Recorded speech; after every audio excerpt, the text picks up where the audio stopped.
इस वीडियो के अंदर गाइस हम लोग बात करने वाले हैं कि रेंट एग्रीमेंट कैसे ऑनलाइन बनाया जा सकता है, वो भी घर बैठे। जी हाँ, तो रेंट एग्रीमेंट होता क्या है, कैसे आप इसको ऑनलाइन क्रिएट कर सकते हैं, कितने का स्टैम्प पेपर आपको रिक्वायरमेंट रहता है, कि घर बैठे आप स्टैम्प पेपर भी यहाँ पे कैसे ऑर्डर कर सकते हैं, प्लस रेंट एग्रीमेंट के क्या रूल्स और रेगुलेशंस हो सकते हैं, ये सारी चीज जानने को मिलेगी आपको इस वीडियो के अंदर। तो गाइस पूरा वीडियो यहाँ पे जरूर देखिएगा। सबसे पहले गाइस हम लोग बात करते हैं कि रेंट एग्रीमेंट होता क्या है। तो ये देखिए एक सिंपली एग्रीमेंट होता है लैंडलॉर्ड और टेनेंट के बीच में, चाहे कोई भी प्रॉपर्टी वो रेंट के ऊपर दे रहा हो या चाहे हाउस दे रहा हो या कोई भी शॉप वगैरह हो गई। इसके अंदर सारे टर्म्स और कंडीशन यहाँ पे मेंशन होती है लैंडलॉर्ड के बीच में और टेनेंट के बीच में। अगर दोनों एग्री करते हैं तो दोनों सिंपली इसके ऊपर साइन कर देते हैं, जिससे ये एक वैलिड यहाँ पे लीगल एग्रीमेंट बन जाता है। अब गाइस कई लोगों को यहाँ पे सवाल रहता है कि रेंट एग्रीमेंट हमेशा 11 महीने का ही क्यों बनाया जाता है। तो देखिए, अगर आप यहाँ पे पैसा और टाइम दोनों सेव करना चाहते हैं तो गाइस अगर आप 11 महीने का रेंट एग्रीमेंट बनवाते हैं तो वहां पे सिर्फ आपको नोटरी करवाने की जरूरत पड़ती है। वहां पे आपको कोई भी लीगल रजिस्ट्रेशन कराने की जरूरत नहीं पड़ेगी, क्योंकि अगर आप 11 महीने के बियॉन्ड करना चाहते हैं तो जैसे हम लोग प्रॉपर्टी का रजिस्ट्रेशन करते हैं सब रजिस्ट्रार से, वैसे ही आपको रेंट एग्रीमेंट का भी करना पड़ेगा। तो अगर सिर्फ आपको 11 महीने का बनवाते तो वहां पे सिर्फ और सिर्फ आपको नोटरी करवानी पड़ती है। अब गाइस बात करते हैं कि रेंट एग्रीमेंट यहाँ पे क्रिएट कैसे किया जाता है। तो देखिए, इसके लिए आपको 3 चीजों की रिक्वायरमेंट पड़ेगी। पहला, आपको रेंट एग्रीमेंट का फॉर्मेट चाहिए जिसमें प्रॉपर सारी टर्म्स और कंडीशन मेंशन हो। सेकंड थिंग, उसको आपको स्टैम्प पेपर के ऊपर प्रिंट कराना पड़ेगा। कितने रुपए का स्टैम्प पेपर चाहिए वो डिपेंड करेगा स्टेट टू स्टेट। तीसरी चीज गाइस, आपको इस स्टैम्प पेपर की यहाँ पे नोटरी करानी पड़ेगी। गाइस इन सभी चीजों के लिए मैं आपको हाईली रिकमेंड करूंगा edrafter.in। जी हाँ, ये कमाल की वेबसाइट है जहां पर आप रेंटल एग्रीमेंट हो गया, लीगल डॉक्यूमेंट जैसे कि एफिडेविट, विल हो गया, पार्टनरशिप डीड हो गया, साथ में चेंज ऑफ नेम हो गया, डिजिटल सिग्नेचर, ऐसी कई सारी सर्विस आप यहाँ पे अवेल कर सकते हैं। तो चलिए गाइस मैं आपको दिखाता हूँ कि इनका रेंटल एग्रीमेंट यहाँ पे कैसे काम करता है। तो गाइस यहाँ पे आपको ई स्टैम्प पेपर के साथ में पूरा रेंटल एग्रीमेंट यहाँ पे आप क्रिएट कर सकते हैं। तो गाइस ये लिंक मैं आप लोग को डायरेक्टली डिस्क्रिप्शन बॉक्स के अंदर प्रोवाइड कर दूंगा। तो गाइस यहाँ पे सबसे पहले आपको अपना स्टेट यहाँ पे सेलेक्ट करना है। यहाँ पे कितने का स्टैम्प पेपर चाहिए होगा ये ई ड्राफ्टर आपको रिकमेंड कर देता है। तो गाइस सबसे पहले यहाँ पे आपको choose for the purpose choose करना है कि अगर आप सिंगल रूम के लिए देना चाहते हैं, रेजिडेंशियल बनवाना चाहते हैं या कमर्शियल के लिए बनवाना चाहते हैं, तो अपने अकॉर्डिंग यहाँ पे आपको सेलेक्ट करना है। फिर गाइस आपको सिंपली यहाँ पे ऑनर की डिटेल्स डालनी पड़ती है, यानी जो भी प्रॉपर्टी का ऑनर से जो भी फर्स्ट पार्टी है। तो गाइस यहाँ पे आपको नेम ऑफ दी ऑनर डालना पड़ेगा, प्लस रिलेशन के अंदर आप सन ऑफ डॉटर वगैरह हो गया, प्लस अपने फादर का नाम हो गया, हस्बैंड का नाम हो गया। उसके बाद में गाइस परमानेंट एड्रेस क्या है ऑनर ऑफ दी प्रॉपर्टी का, वो आपको सिंपली यहाँ पे इंसर्ट करना है। उसके बाद में गाइस अगले कॉलम के अंदर यहाँ पे आपको टेनेंट की डिटेल्स डालनी है, जिसके अंदर सिंपली आपको टेनेंट का नाम हो गया, उसका रिलेशन हो गया, प्लस उसका परमानेंट एड्रेस हो गया टेनेंट का, वो आपको सिंपली यहाँ पे इंसर्ट करना है। प्लस गाइस अगर एक से ज्यादा टेनेंट है तो यहाँ पे आपको एक और कॉलम मिल जाता है, जिसके अंदर जितने भी अदर टेनेंट्स हैं उन सभी का नाम और उन सभी का फुल परमानेंट एड्रेस यहाँ पे आपको इंसर्ट करना है। इसके बाद में गाइस जो अगला कॉलम है वो आपका एग्रीमेंट डिटेल्स का होता है। तो इसके अंदर गाइस सिंपली आपको जो भी आप रेंटल प्रॉपर्टी ले रहे हैं उसका सिंपली यहाँ पे आपको एड्रेस वगैरह डालना है विद द पिन कोड। उसके बाद में गाइस यहाँ पे आपको प्रॉपर्टी की डिटेल पूछेगा कि कितने बेडरूम है उस प्रॉपर्टी के अंदर, कितने लिविंग रूम है, कितने किचन है। तो यहाँ पे आप सारी डिटेल्स वगैरह जो है अपने अकॉर्डिंग यहाँ पे इंसर्ट कर सकते हैं। उसके बाद में गाइस यहाँ पे पूछेगा आपसे मंथली रेंट, की मंथली रेंट कितना है जो बेसिकली यहाँ पे पे करना है। तो यहाँ पे आपको सिंपली अपना मंथली रेंट डालना है। उसके बाद में गाइस रेंट कितनी तारीख को पे करना है, फर्स्ट डेट को पे करना है, सेकंड को करना है या 5 तारीख को करना है, उसके अकॉर्डिंग यहाँ पे आपको डेट डाल सकते हैं, कोई भी महीने की डेट हो गई। उसके बाद में गाइस मेंटेनेंस चार्जेस वगैरह है कुछ, तो उसके साथ में आप मेंटेनेंस चार्जेस वगैरह यहाँ पे ऐड ऑन कर सकते हैं। साथ में गाइस अगर आपसे कोई भी सिक्योरिटी वगैरह ली जा रही है तो यहाँ पे जितना भी सिक्योरिटी का अमाउंट है वो आप यहाँ पे बेसिकली इंसर्ट कर सकते हैं।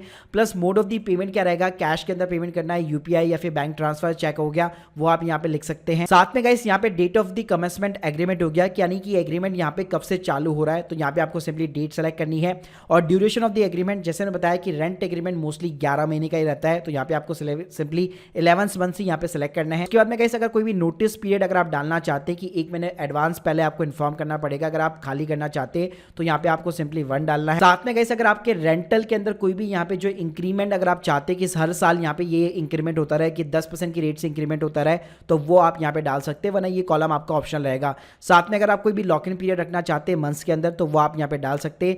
प्लस गाइस आप कोई भी टर्म्स एंड कंडीशन के अंदर मॉडिफिकेशन चाहते हैं, चाहे कोई मेंटेनेंस का क्लॉज हो गया या कोई भी रेंट एग्रीमेंट का क्लॉज हो गया, तो यहाँ पे आप मॉडिफाई कर सकते हैं और सिंपली अपनी रिक्वेस्ट डाल सकते हैं। इसके अलावा गाइस अगला कॉलम आपका फिटिंग एंड फिक्सचर का आ जाएगा, कितने लाइट्स और बल्ब्स है, कितने फैंस है उस रेंटल प्रॉपर्टी के अंदर, कितने एयर कंडीशनर ऑलरेडी एग्जिस्ट करते हैं, तो ओवन करता है, मतलब फ्रिज हो गया, आपका टेबल एंड फर्नीचर हो गया, तो ये सारी चीजें यहाँ यहाँ पे आपको सेलेक्ट करनी है। इसके बाद में गाइस लास्ट में यहाँ पे आपका स्टैम्प पेपर हो जाता है। स्टैम्प पेपर का अमाउंट कितना होगा तो ये आपको ऑटोमेटिकली यहाँ पे रिकमेंड कर देगा। उसके बाद में गाइस यहाँ पे एडिशनल सर्विस में आपको नोटरी की सर्विस भी एडिशनल देखने को मिल जाती है। सो गाइस ये सारी चीजें करने के बाद में आपको सिंपली यहाँ पे जो टर्म्स एंड कंडीशन के ऊपर चेक करना है और सिंपली आपको ऐड टू कार्ट करना है। उसके बाद में गाइस सिंपली आपको अपने शिपिंग का मोड यहाँ पे सेलेक्ट करना है। उसके बाद में simply proceed to checkout button के ऊपर क्लिक करना है। उसके बाद में गाइस सिंपली आपको पे नाउ के ऊपर क्लिक करके सिंपली आप यूपीआई हो गया, क्रेडिट कार्ड्स हो गया, डेबिट कार्ड्स हो गया, नेट बैंकिंग किसी भी मोड के थ्रू सिंपली यहाँ पे आप पे आउट कर सकते हैं। जैसे गाइस आप पेमेंट कर देते तो आपको ईमेल के ऊपर यहाँ पे कंफर्मेशन मिल जाता है। साथ में गाइस आपको your draft is ready for the review का मेल आ जाता है।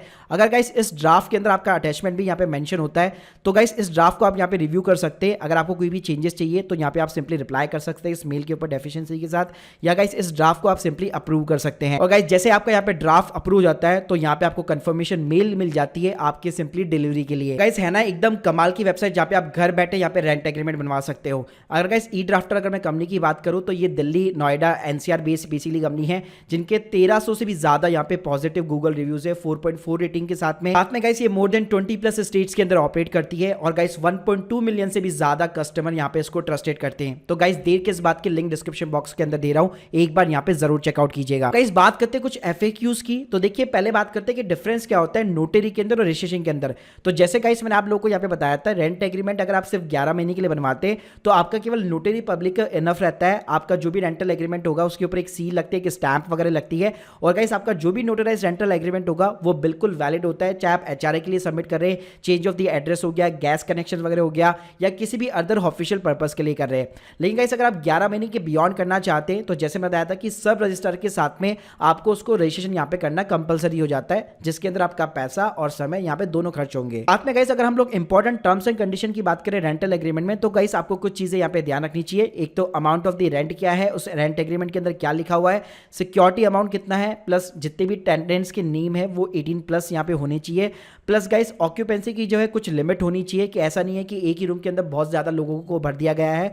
साथ में गाइस ड्यूरेशन होनी चाहिए टेनेंसी की। प्लस गाइस रिपेयर और मेंटेनेंस का भी यहाँ पे क्लॉज होना चाहिए। प्लस वाटर इलेक्ट्रिसिटी बिल को जो है कौन पे करने वाला है ये चीजें भी यहाँ पे मेंशन होनी चाहिए। प्लस गाइस जितना भी रेंट है या जो भी अदर सिक्योरिटी डिपॉजिट वगैरह है उससे रिलेटेड भी यहाँ पे सारे टर्म्स एंड कंडीशन जो है क्लियर होनी चाहिए। साथ में गाइस कई लोगों के क्वेश्चन ये होते हैं कि अगर रेंटल एग्रीमेंट अगर आपका सिर्फ 11 महीने का बनता है, अगर वो एक्सपायर हो जाता है तो उसके बाद में क्या आप उसको रिन्यूअल करा सकते हैं? तो जी हाँ, आप बिल्कुल एक वापस एक नया फ्रेश एग्रीमेंट बनवा सकते हैं अगेन 11 महीने के लिए, जो डेफिनेटली यहाँ पे वैलिड काउंट होगा। So guys hope you like this video. अगर आप लोगों के कोई भी डाउट है कमेंट बॉक्स में जरूर बताइए और edrafter.in को चेकआउट करना मत भूलिएगा। Thank you guys, thank you very much.